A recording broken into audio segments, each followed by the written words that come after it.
used as a nitrogen source for amino acids in primary breast cancer patient samples. And so for this first part, I've shown you that ammonia is surely not just a mere toxic waste product of tumor metabolism, and that actually endogenously generated ammonia is very efficiently recycled. And it works through this reversal of this enzyme glutamate dehydrogenase to generate glutamate.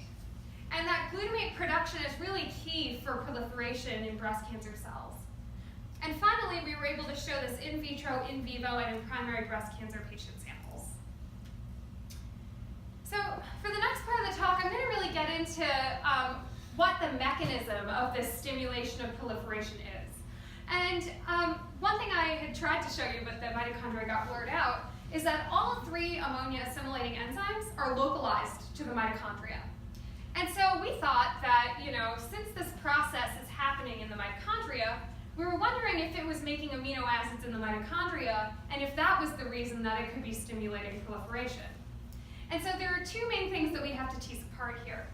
First, we need to know whether this is a compartmentalized pathway, whether it localizes to the mitochondria and makes its way out into the cytosol. And then second, we need to assess which compartment in the cytosol or in the mitochondria are these amino acids actually limiting for proliferation in breast cancer.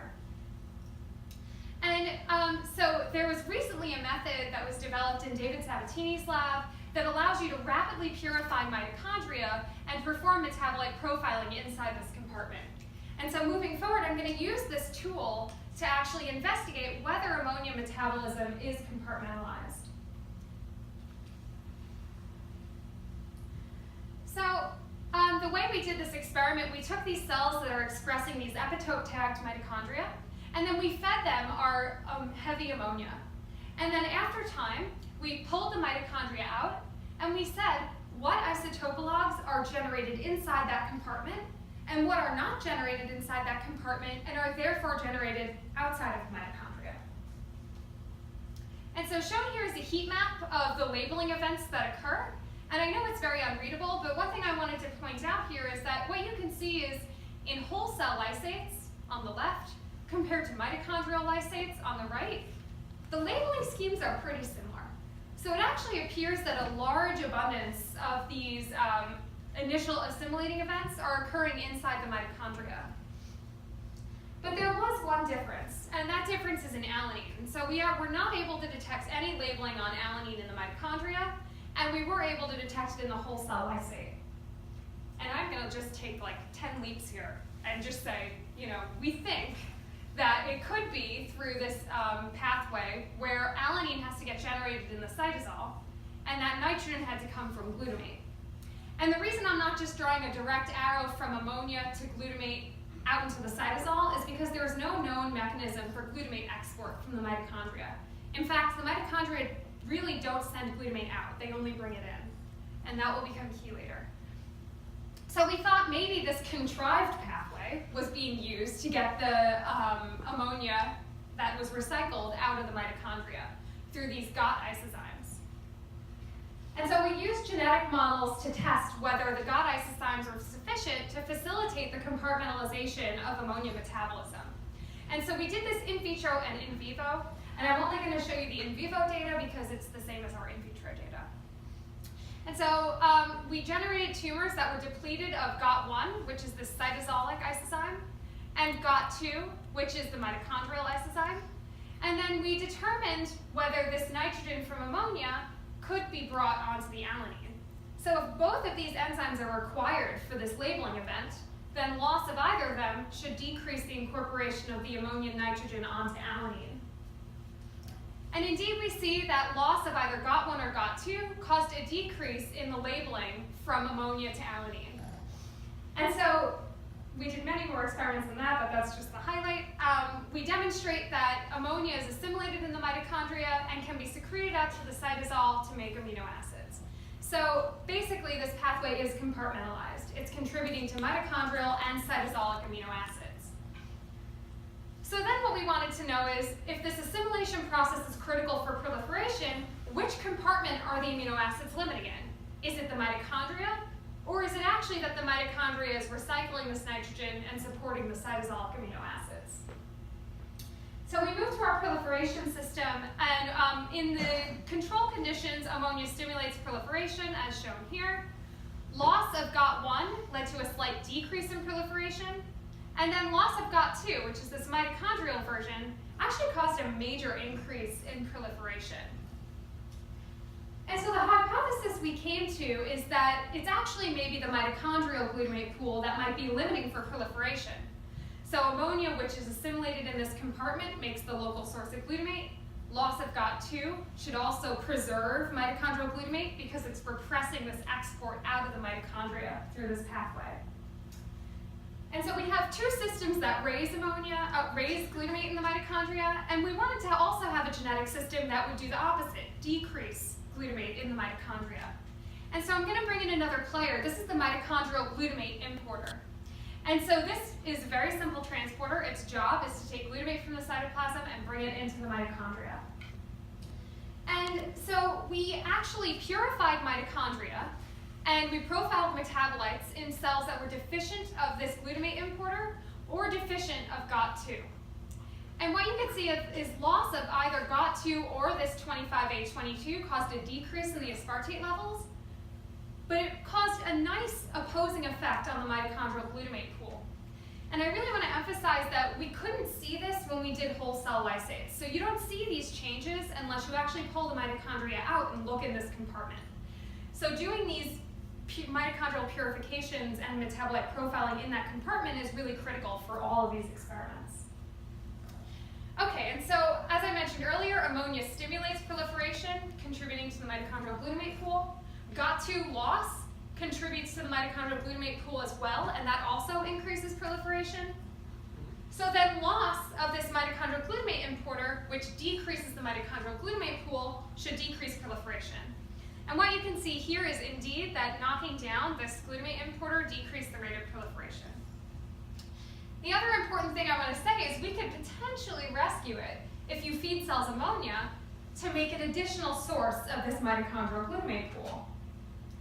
And very nicely you can see that these knockdown cells can be rescued in their proliferation rate by giving the cells ammonia and feeding into that pool.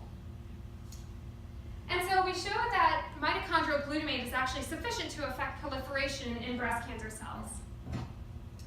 So then we wanted to move in vivo and determine if this proliferation effect held true in vivo as well as in vitro. So we took these xenograft tumor models, which are depleted of GOT2 in the tumor or 25A22 in the tumor. And very nicely you can see that in 25A22 deficient tumors, they were unable to grow, but loss of GOT2, which raises that mitochondrial glutamate, caused a striking increase in the rate of tumor growth, demonstrating that in vivo the mitochondrial glutamate pool is sufficient to affect proliferation. Okay, so we then wanted to know why mitochondrial glutamate? What is so special about this pool that could be affecting proliferation? And I'm just going to tell you data I don't have time to show, but when we did this nitrogen tracing study, we also looked inside the mitochondrial proteome, and we saw that there was a major incorporation of that nitrogen into these proteins. And what do I mean by mitochondrial proteome? Well, we know nuclear transcription and translation leads to proteins that are generated in the cytosol, but actually the mitochondria have their own DNA. So these organelles that are in the cell, they have DNA and they have protein synthesis machinery. And the really interesting thing about this is that this protein synthesis machinery is very similar to that of bacteria. And this will become very relevant later in this talk. And so what is encoded in that mitochondrial genome? So the mitochondrial genome does not have much, it only has 13 genes. And those genes are encode components of these complexes in the electron transport chain. And the main thing that you should take away from this slide is that the function of the electron transport chain is to generate a potential energy by generating this proton gradient, and also as a source for ATP through the burning of molecular oxygen. Okay, so then we wanted to assess whether ammonia through the mitochondrial glutamate pool could be affecting the rate of local translation. And so shown here are some loading controls. So TOM20 is an outer mitochondrial membrane protein. And then these are nuclear encoded components of the electron transport chain. And generally speaking, they don't really change. But what was very clear is that when you treat cells with increasing concentrations of ammonia, there's a very robust induction of these mitochondrial proteins. And we wanted to determine if this was through translation, and I can just talk to this and say that we developed an assay that allows you to measure the rate of mitochondrial protein synthesis, and shown here is that ammonia indeed is stimulating the rate of protein synthesis. And I have to give a quick acknowledgement. So this assay requires the purification of mitochondria for every individual replicate, and that's 15 minutes per individual sample, and we've done 350 of these IPs. So thank you to this team of people who are very generous with their time and help me get these mitochondria out for all of these different assays that we're doing. Right, so what appears to be occurring is that ammonia is stimulating mitochondrial translation. And what's interesting about this is that this is occurring in about 5 minutes after treatment with ammonia. And that's around the same time as it takes for ammonia to be used to make mitochondrial glutamate. So we tested whether this assimilation to make mitochondrial glutamate was sufficient to affect this process. And what you can see here is that indeed GDH, shown in blue and lighter blue, is required for ammonia to stimulate mitochondrial translation. And something that is another interesting thing about this is that, this is not just a broad amino acid response to activate mitochondrial translation. So it's not just any amino acid. We see it only with ammonia treatment, glutamate treatment, and aspartate treatment.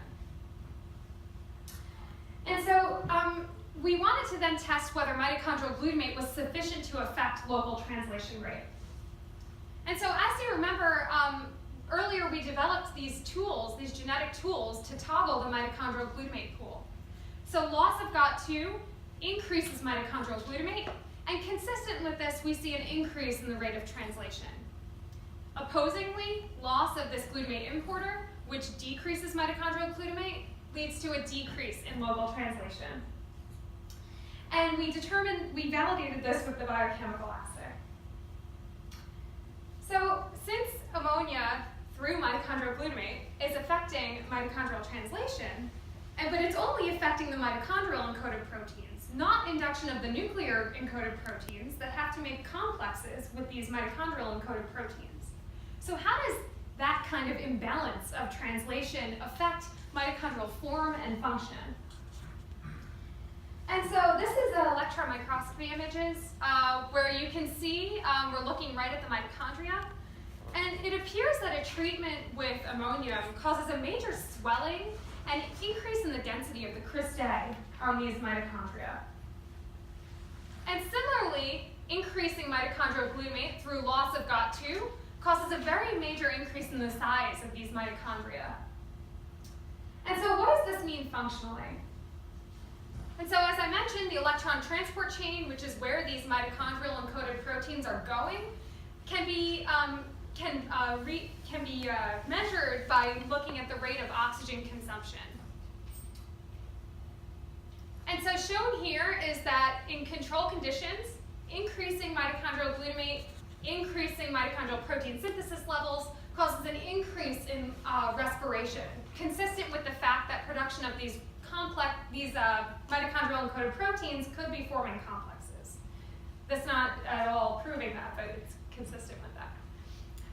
And then depletion of this enzyme for assimilation is sufficient to abrogate the effect of ammonia on increased respiration. And then if we go to these genetic systems, so we can raise mitochondrial glutamate, which raises the mitochondrial protein levels. That causes an increase in oxygen consumption rate. And vice versa, if you decrease mitochondrial glutamate by decreasing the glutamate importer, that decreases the oxygen consumption rate. So what I've shown is that ammonia is assimilated to make glutamate.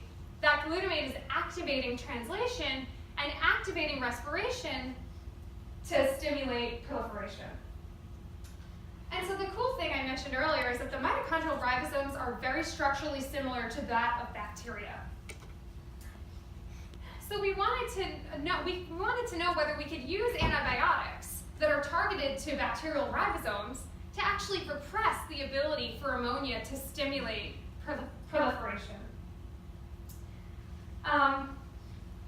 So shown here is chloramphenicol, which is an antibiotic targeted to the mitochondrial ribosome. And you can see that it doesn't affect nuclear encoded proteins, but it does cause a decrease of mitochondrial encoded proteins. So this is inhibiting translation. And it's also inhibiting respiration. So what you can see is in control conditions, ammonia stimulates respiration, but that's repressed with antibiotic treatment, which is not surprising.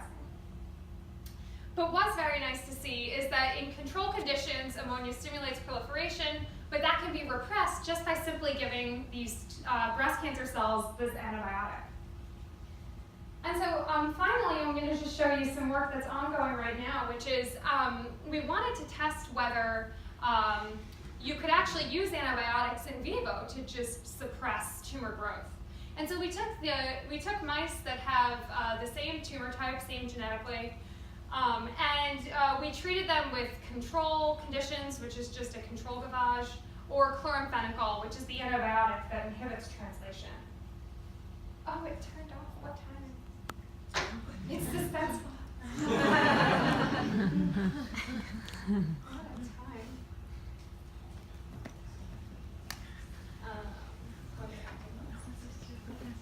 I'm almost done. That was the literal last piece of data. No. Can you stretch it? Yeah, stretch it. All right, let's see. Yeah, we're ready.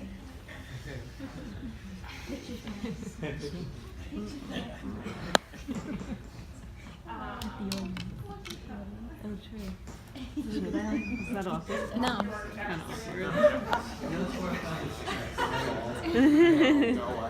Should I be in it? Yeah. That's awkward. Sorry about Are you laughing at me? Oh, and I can see the result.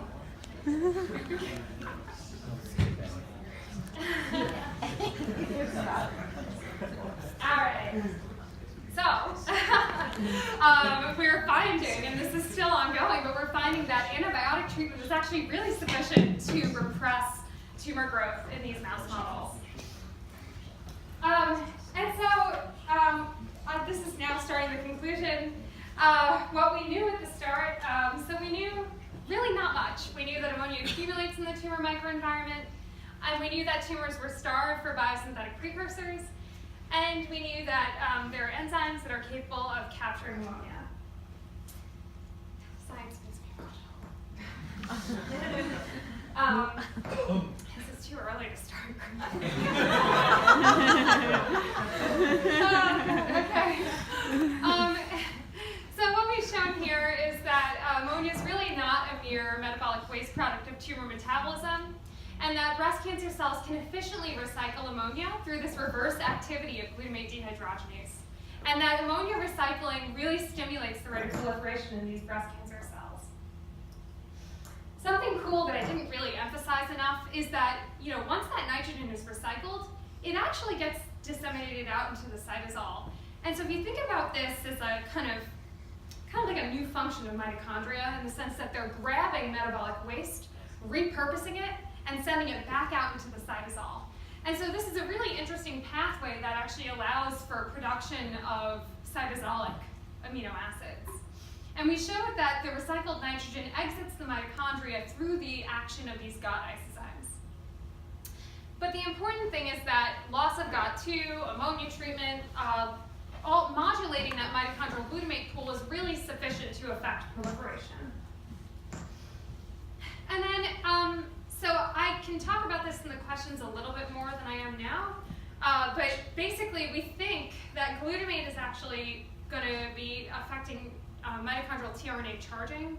And the reason we think this is occurring is because multiple of the tRNAs in the mitochondria initially get charged with glutamate, and then actually get enzymatically turned into their correct amino acid. So glutamate is not just charging the glutamate aminoacyl tRNA, it's actually charging more of them. But that's a hypothesis that we're actually actively testing right now. But anyway, so through some mechanism, glutamate is activating mitochondrial translation. And then this leads to the increase in respiration, which you can actually effectively inhibit with the treatment with antibiotics. So now, start the acknowledgements. I'll start with my dissertation advisory committee. So Bruce Spiegelman, Vamsi Mutha, with Bill Kalin, this team has really been phenomenal throughout the entire PhD. I'm so fortunate to have their wisdom, their career advice, and just all of their support and everything that we've done here. And so thank you so much for everything. My thesis committee, so Bruce again, Elizabeth Hensky, and Brendan Manning, thank you so much for taking the time to read through the thesis, and I'm really excited to hear your comments on it later. Okay, Marcia. Okay, we put the same picture. Still my pictures. This was actually really an accident. So she came dressed in this polka dot dress, and I'm like, this is my presentation outfit. Like, I wear the same dress basically for every presentation. So, no, I cannot thank Marcia enough for everything that she has done for me. Marcia has been so much more than a mentor for me. She's really supported me in everything that I've, ever wanted to do in the lab. She's brought up my confidence a lot, always believed in me when, it's hard to believe in yourself, and really helped me get through a hard time in the early part of my degree. And she very deservingly got tenure this year, so yay.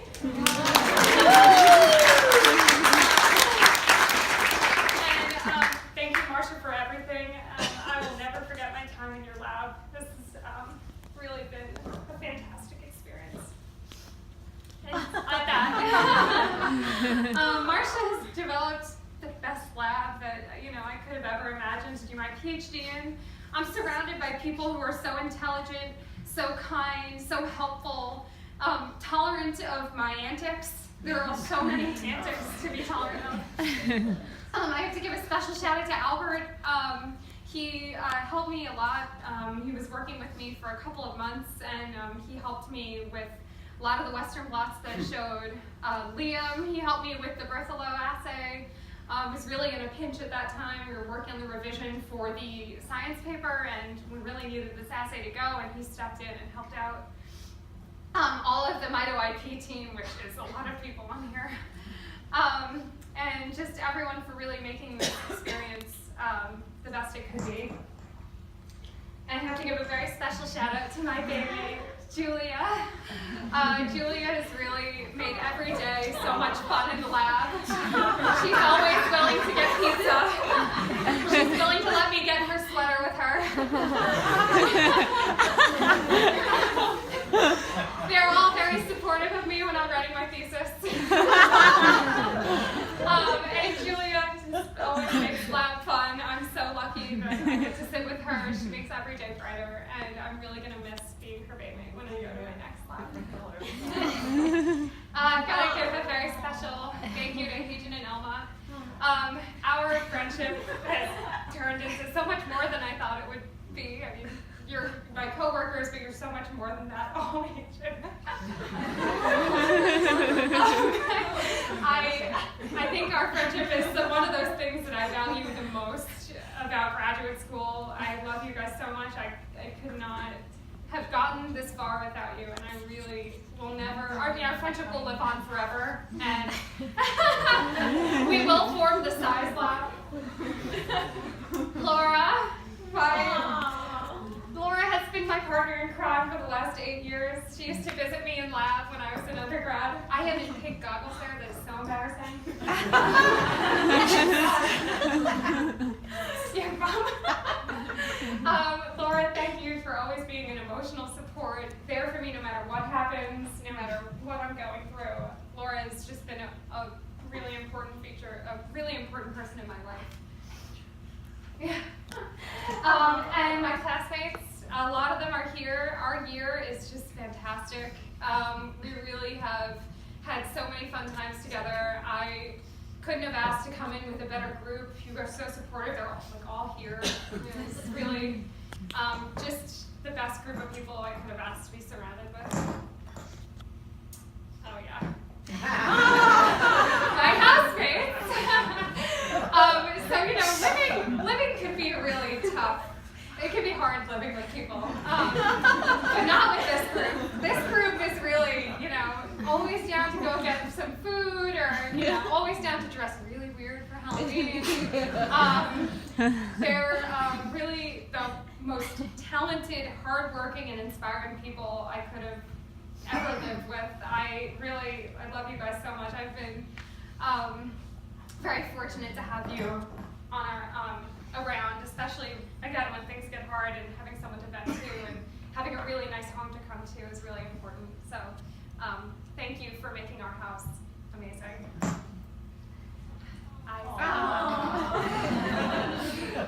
Isaac has been my rock. I mean, Isaac has really kept me afloat so much. He does everything for me. I mean, he cooks.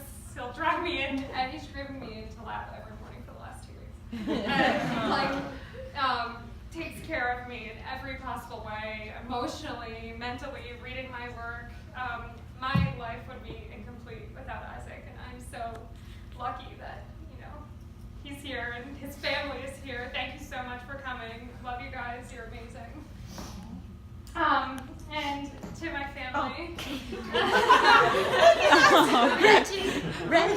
So this is so first of all, we have the most fantastic family friends, the Kelleher's. They helped me move in 4 years ago. This is a picture from that trip.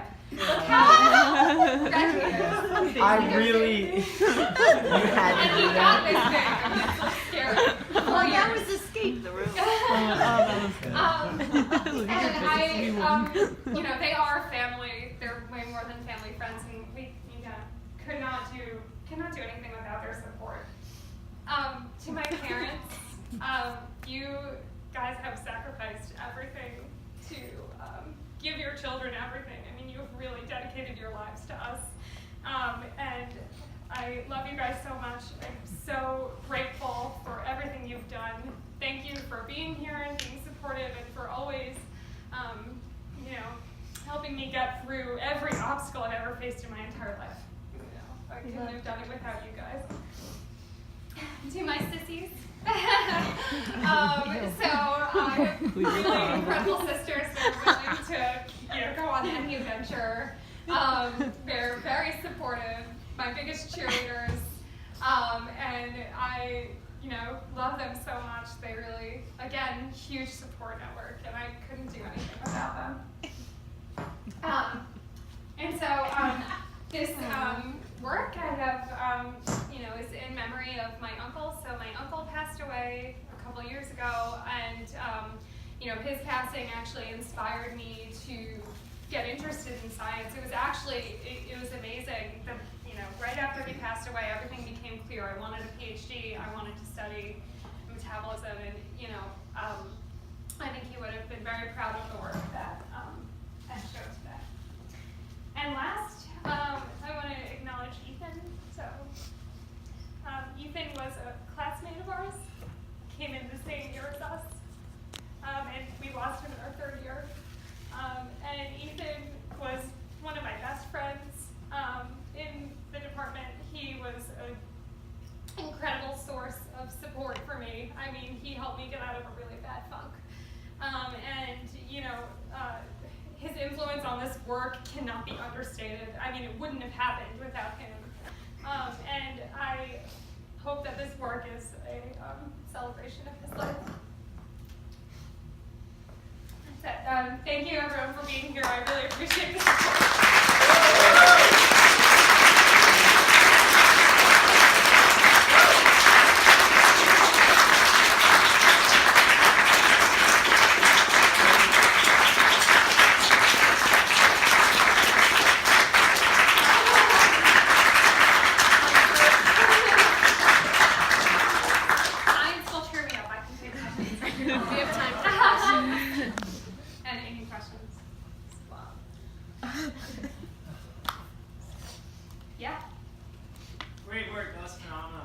Can you speculate, because you focused a lot of your work on the breast cancer context, how generalizable this is to other kinds of cancers? Do they need a specific microenvironment? Yeah, so I really love this question because I think it's very much dictated by the microenvironment. So the directionality of GDH is really dictated by ammonia concentration. So for the capacity for a tumor to assimilate ammonia, all you need is enough ammonia present. And we've demonstrated this in a number of different cancer subtypes. So we've actually done this tracing in other cancer cell types. So that's for the assimilation part of the question. So yes, the assimilation I think is fairly ubiquitous to any solid tumor, as long as they have GDH. And then downstream of that, so I think that the activation of translation and the effect on proliferation is really going to be dictated by the cancer subtype. And the reason I think that is because the mitochondrial glutamate pool is very much kind of dependent on the metabolic state of the cell. So what oncogenes are activated will dictate what metabolic pathways are turned on, which will dictate what the baseline glutamate level is. So I think in breast cancer cells, especially these ER-positive breast cancer cells, which actually tend to have lower levels of this glutaminase, are starving for mitochondrial glutamate. And I think that the effect on proliferation and translation will potentially be applicable to other systems, but it's going to be dependent on the metabolic state. Yes? So I have a question about your finding that adding ammonium decreases the oxygen consumption rate, and whether those assays were done under normoxia, and if so, how you conceptualize how the story might be different in a hypoxic tumor. Yeah. So this is something that is an incredible mystery to me. So yes, to answer your question, we did do all of those experiments under normoxia. And so the tumor is pretty hypoxic. But one thing that's very interesting about the tumor, so there are genetic studies that show that if you have mutations in the mitochondrial genome, aka if you have inactive OXPHOS, the tumors are benign. And so a tumor really needs, for some reason, respiration in order to grow. But it's an incredible paradox that has been bothering me forever, that you're hypoxic, but you need respiration. And so I think that there could potentially be other electron receptors.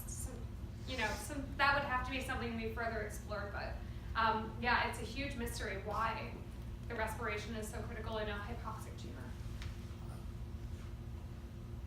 Yes. Hey. That was amazing. That's such impressive work.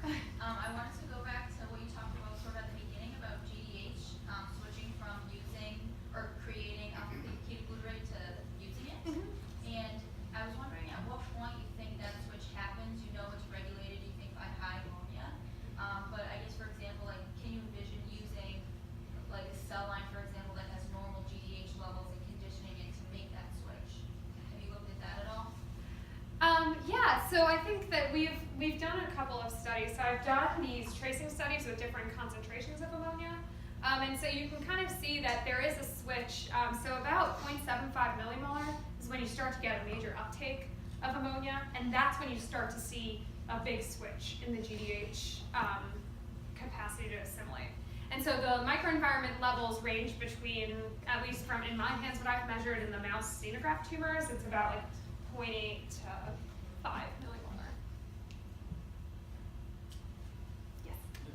Is there an active process that keeps ammonia in the tumor microenvironment, or do cancer patients have high levels of circulating ammonia in their blood? Yeah, so there aren't, the only types of cancers where the ammonia levels will go up are the hematological, so non-solid tumors.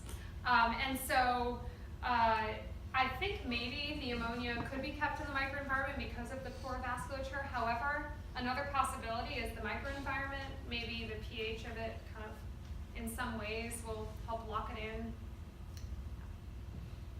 But I'm unknown. Yeah. Do you still see an effect of the ammonia in the GOT2 knockdowns?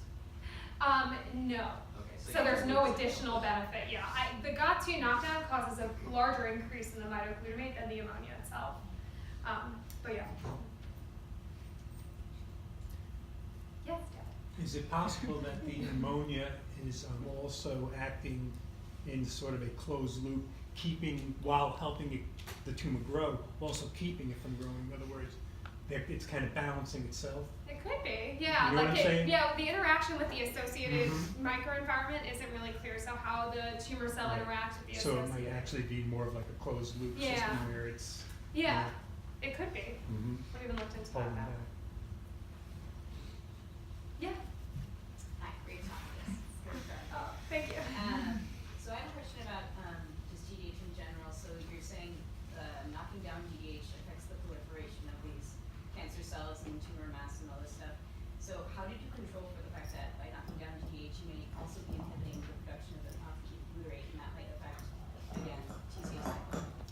Yeah, so in our GDH knockdowns, we actually don't see a major effect on the alpha-ketoglutarate pool. There's so many sources of alpha-ketoglutarate that I think that it's kind of hard to say that that pathway would contribute so much. The other really important thing is the transaminases. So basically the initial step, I don't have a good schematic of this, but the initial step is alpha-ketoglutarate to glutamate. But then a transaminase passes that nitrogen to something else, regenerating alpha-ketoglutarate. So there's actually a bit of a loop there that supports the alpha-ketoglutarate pool. And so I don't think that the GDH effect is through alpha-ketoglutarate.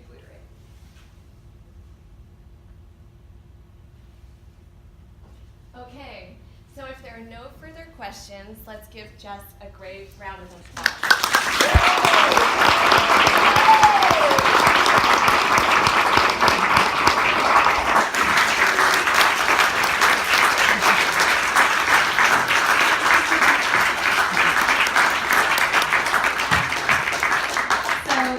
Julia and the lab and Marsha, everyone has set up a party. So it's going to be in the Sky Lounge in the NRB. There will be food and drinks and everything. So please feel free to come. I think I have to get examined now. So I won't be